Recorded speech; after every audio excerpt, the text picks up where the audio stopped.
Imagine believing, truly believing, that the world is in its final days. Right. Like that society as we know it is actively deteriorating or maybe even completely collapsing. If that was your baseline reality, what would your morning routine look like?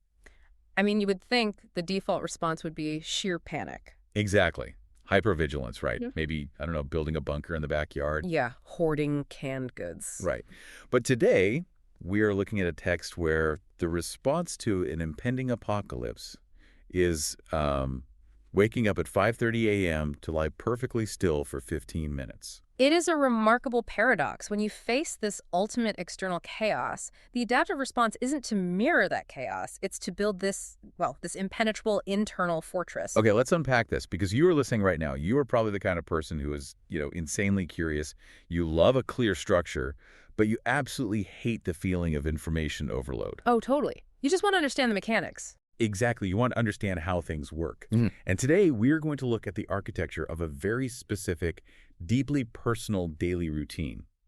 Our grounding material is a short guide titled Walking with the Lord. Written by Noel Dean Grant. Yes, and published by the Final Call Ministry. Mhm. And I want to set our parameters right out of the gate here. We are impartially exploring the behavioral and the psychological mechanics outlined in this text. Right. We're not endorsing any specific theology. Exactly. Regardless of your own personal beliefs, we're just examining how this author engineers a 24-hour cycle around the concept of continuous, unbroken intention. Framing it as engineering or like architecture is really the most accurate way to approach it. Yeah. Yeah, because when you strip away the assumptions we might bring to a religious text, what you find here is a masterclass in attention management. Wow. It requires a level of cognitive discipline that, honestly, most modern productivity gurus could only dream of. Well, the narrative hook in the opening lines completely caught me off guard.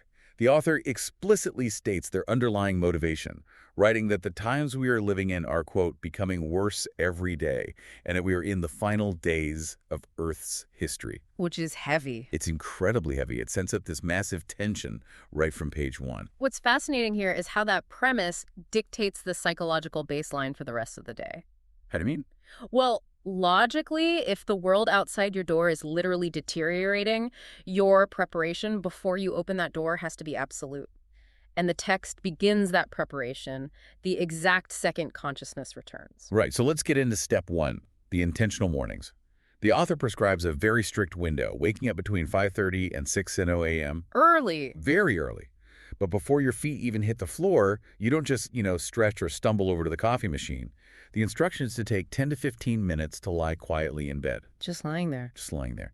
And you meditate specifically on the wonderful things the Lord did for you the previous day. Think about the biological reality of those first 15 minutes. It's usually chaos, right? Exactly. What does the average person do the instant they open their eyes? They reach for the phone on the nightstand. Oh, guilty. 100% guilty. Right, we all do it. They flood their limbic system with emails, global news, the demands of their boss, social media comparisons. It's like a fire hose of stress. It is.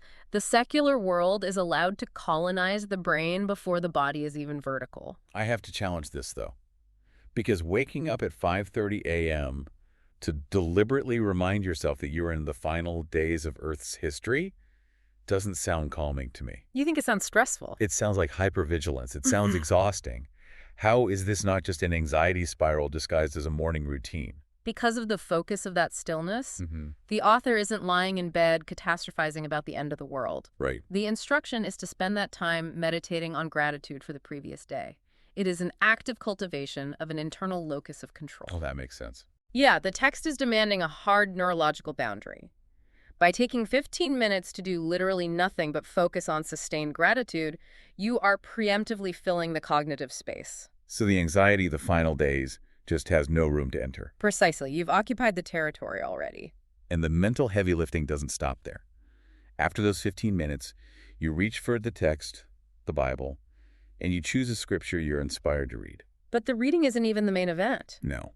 After you read, the author instructs you to spend 20 to 30 minutes actively thinking about how to apply that specific reading to the day ahead. That is a massive chunk of time. Right. If we add all this up, we are looking at roughly 45 minutes of intense, quiet, dedicated cognitive preparation before the day functionally starts. It really forces a comparison to modern secular morning routines, doesn't it? It really does.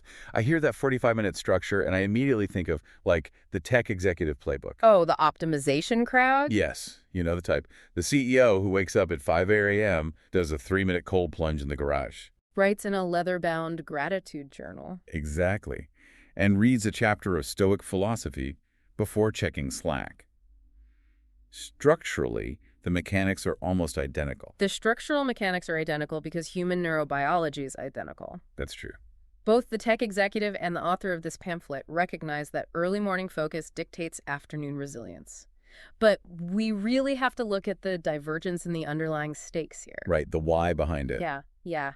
A secular morning routine is fundamentally about optimizing dopamine and maximizing personal productivity so you can conquer the corporate ladder. It's individualistic. While the author's stakes are cosmic. Exactly. This text isn't prepping you to have a highly productive Tuesday at the marketing firm. It is preparing you for spiritual survival in a deteriorating world. Wow. It fundamentally changes the routine from a self-help optimization hack into the literal putting on of armor. Yeah. You are fortifying the soul. But building a peaceful fortress in your bedroom at 5:30 a.m. is the easy part, right? So for sure, the bedroom is a controlled environment. The real test of any mental architecture is what happens when it collides with a 9.0's a.m. traffic jam, or a screaming toddler, or just a chaotic workplace. Context collapse. Context collapse. Yeah, that is where almost every intention-based routine shatters. The environment dictates the behavior, and the workplace environment is inherently distracting. Well, the text explicitly addresses this collision in step 2. The author acknowledges that being busy with work and daily activities will distract you. It's inevitable. Right. So the proposed solution is to memorize portions of scripture to recite throughout the day. But the specific instruction here is what absolutely blew my mind. The hourly requirement. Yes. The text says, quote, "It is very important that you take a few minutes of every hour to repeat a portion of scripture. Whisper a prayer every chance you get." And then there's the anchor at noon. Right. There is a hard, non-negotiable anchor at 12 noon to stop everything for a midday prayer, thanking the Lord for the morning and asking for sustenance for the afternoon. Let's just analyze the cognitive load of that for a second. An hourly recitation requires a continuous background awareness of time and intention. I mean, the sheer logistical practicality of this seems almost impossible to me. It's incredibly demanding. Think about it. If you were an accountant, deep in a spreadsheet, or a nurse doing rounds in an ICU, or a construction worker operating heavy machinery, stopping a few minutes of every single hour to recite scripture. Not to mention stopping the world at noon. Right. It sounds completely incompatible with modern life. Well, it is entirely incompatible with modern life, which is exactly the point. Really? Yes, the friction is the feature, not a bug. The text actually quotes a very specific piece of scripture at the end to justify this rigorous schedule. It's 1 Thessalonians 5.1719, which instructs followers to pray without ceasing and in everything give thanks. Pray without ceasing. Okay, so the goal of this hourly whisper isn't to just tick off a religious to-do list. It's an interruption mechanism. What's a ping? Yes, think about how easy it is to get swallowed by the stress of a workday. 4 hours can just vanish. They vanish in a blur of meetings and emails, and suddenly your heart rate is elevated and your pristine morning peace is entirely gone. That's true. You just get swept away. But by forcing a cognitive ping every 60 minutes, the author is creating an unbroken feedback loop. You are ensuring that the secular world literally does not have a large enough block of uninterrupted time to sever your spiritual connection. Oh, wow. That reframes the 12 noon prayer stop perfectly. How so? Well, it reminds me of a mandatory operational reset in a massive manufacturing plant. A factory reset. Exactly. In a factory, if a machine runs too long without calibration, it begins to drift. It starts producing errors. So they do a hard stop. They pull the emergency brake. They pull the brake, clear out the debris, recalibrate the sensors, and then they restart. That is an excellent way to conceptualize it. In computing terms, it's like a hard reset that dumps the random access memory, the RAM. It clears the temporary cache. Yes, because over the course of the morning, your emotional RAM gets completely clogged up with junk data. The guy who cut you off in traffic. The annoying email from your boss. The looming project deadline. The noon prayer is a mechanical cache clear. You are dumping all that emotional debris from the morning, so the afternoon starts with a clean slate. You are not allowing the stress to compound. Exact. And you carry that recalibrated state through the remainder of the afternoon. But eventually, the workday ends, the sun goes down, and the pamphlet pivots into its final phases. Step 3 and 4. Right. And this is where we see a massive shift in the psychological posture of the text. We move away from the active endurance of the day, the armor, the hourly pings, the factory resets, and transition into a space of total vulnerability. Right. The text moves into the evening winding down phase. The instruction here is to take time to reflect on the day. But it isn't just a generic, what went well today kind of reflection. That's very specific. You were supposed to think about all the different things that could have gone wrong. The car accidents that didn't happen, the conflicts you bypassed, the unseen challenges you survived. And you recognize that God sustained and protected you through those specific potential disasters. It's an incredibly specific, almost counterintuitive type of gratitude. It really is. It forces the practitioner to acknowledge the extreme fragility of the human experience. Most people try to block out thoughts of what could have gone wrong. Because it induces anxiety. Right. It's terrifying to think about near misses, but here the author leans directly into it. Which brings us to the final and arguably most profound part of the architecture, bedtime. Step 4. The author explicitly labels this, quote, the most important time of the day. Think about the weight of that statement. After everything else they've asked you to do. Right. We just dissected a 45-minute hyper-focused morning routine, hourly mental pings, and a noon factory reset. But the author says going to sleep is the most important part. Why? Because you are putting your complete trust in the Lord while you are unconscious. Sleep is the ultimate biological surrender. You have zero agency. You have zero control. Here's where it gets really interesting. The author doesn't sugarcoat the stakes of this vulnerability. The text presents this unvarnished reality right on the page, saying, let's face it, many people will go to sleep and not wake up in the morning. That is a staggering confrontation with mortality to casually weave into a daily routine guide. It is.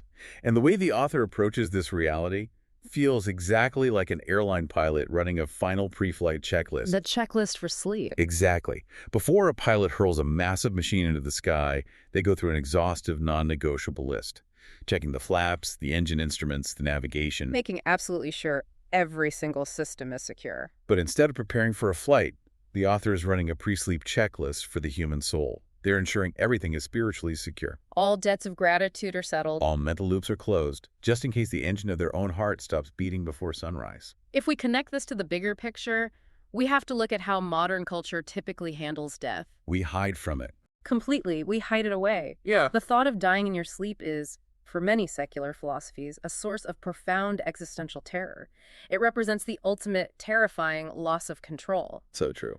But by implementing this nightly checklist, the author completely recontextualizes that terror. How so? What's the emotional shift there? Look at the emotional outcome the text describes. The author states that applying these techniques provides peace of mind and reassurance that their soul is held securely. Ah, I see. It transforms a random, terrifying biological failure dying in your sleep into a managed transition of care. You aren't just passing out from exhaustion. You are actively, consciously handing over the keys to your existence every single night. That is a fascinating way to look at it. You are right. The terror is replaced by a peaceful surrender.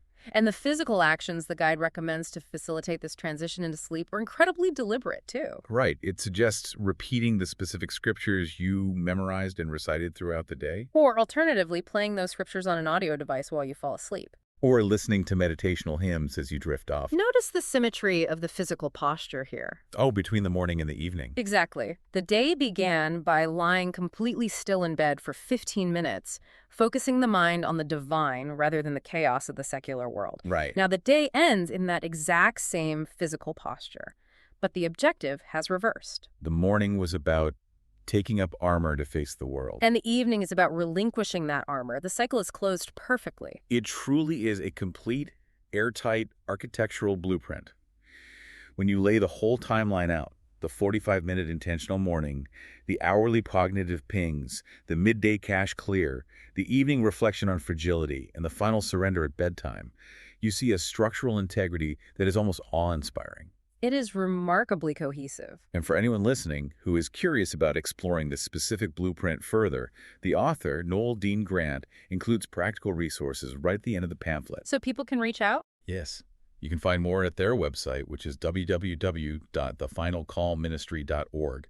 And incredibly, there is a direct phone number provided to call or text for prayer, which is 845-600-6103. The accessibility and the invitation to engage with us directly is striking. It really is. The inclusion of a direct line underscores that this isn't just abstract theory for the author. This is a lived communal practice. They are actively inviting others to step inside this carefully constructed architecture. So what does this all mean for us? Yeah, zooming out. When we strip away the specific theology and look at the bare mechanics of this deep dive, what is the ultimate takeaway? For me, this pamphlet highlights a universal truth about human attention. That's fragile. It is incredibly fragile. If you do not actively build walls, anchors, and interruption mechanisms around your intentions, the chaotic reality of the world will completely wash them away by 9:00 a.m. That is the core insight right there. It is a masterclass in sustained intention. The discipline required to not just set a goal at 5:30 a.m., but to defend that goal every single hour of the day. It's extraordinary. I know you have a thought on this to leave us with. Lay it on us. I want you, the listener, to really ponder this concept tonight. Even if you step completely outside the religious context of this specific pamphlet, think about the mechanics we just discussed. The structure itself. Right. What would happen if you actively structured your own entire day around a single continuous intention? Imagine applying this level of rigorous architecture to something you value deeply. Whatever that might be. From the exact moment your eyes open, taking 15 minutes to ground yourself in it. Creating hourly alarms to remind yourself of it amid the chaos of your job. Implementing a hard cache-clearing reset at noon. And carrying that focus all the way to the moment you drift off to sleep. How would treating your daily routine with that level of meticulous, unbroken focus fundamentally change the way you experience your life?